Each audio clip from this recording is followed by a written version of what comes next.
পুরনো একটা স্কুল যেখানে কেউ আর আসে না, কিন্তু রাত 12টা বাজলে বেজে ওঠে ভূতের ঘণ্টা। গ্রামের ছেলেরা বলছিল ঘণ্টা বাজে মানেই ভূতের আবির্ভাব। সবাই ভয় পায়, কিন্তু রাহাত বলল, আমি খুঁজে দেখব। রাহাত সাহসী, ভয় পায় না। সে ঠিক করল আজ রাতেই স্কুলে ঢুকব।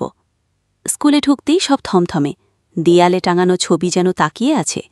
হঠাৎ ডং ডং করে ঘণ্টা বেজে উঠল। রাহাত চমকে উঠে বলল, এটা কি সত্যিই ভূত? পুরনো বই উড়ছে, বাতাসে পাতা উল্টে যাচ্ছে। রাহাত ফিসফিস করে, কে আছে এখানে? ধুলোর ওপর হেঁটে যাওয়ার চিহ্ন, কিন্তু কেউ দেখা যায় না। রাহাত ধীরে ধীরে অনুসরণ করতে লাগল। একটা হালকা আলো জ্বলা ছায়া ঘণ্টার দিকে যাচ্ছে। সে ঘণ্টার দড়ি ধরে টান দিল। ভূতটা বসে পুরনো ছাত্রদের নাম দেখছে। তার চোখে যেন জল টলমল করছে। রাহাত এগিয়ে গিয়ে বলল, তুমি কে? ভূত মুখ তুলে বলল, আমি মাস্টার মশাই। আমি স্কুলে পড়াতাম অনেক বছর আগে। ছাত্রদের ভালোবাসা আমাকে আটকে রেখেছে। রাহাত বলল, তোমার গল্প আমি শুনছি। ভূতের মুখে একটুখানি হাসি ফুটে উঠল। ভূতটা বলল, তুমি একমাত্র যে আমাকে ভয় পাওনি। তারপর সে ধীরে ধীরে মিলিয়ে গেল।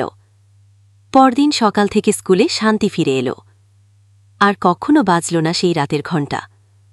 রাহাত বলল, সব ভূত ভয়ঙ্কর নয়, কেউ কেউ খুব একা। বন্ধুরা অবাক হয়ে শুনছিল তার কথা। ছোট্ট বন্ধুরা, আজকের গল্প এখানেই শেষ। পরবর্তী পর্বে আবার দেখা হবে বেশ।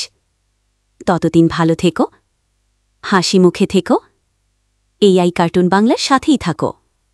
আর একটা কথা মনে রেখো, সাবস্ক্রাইব করতে কিন্তু একদম ভুলো না।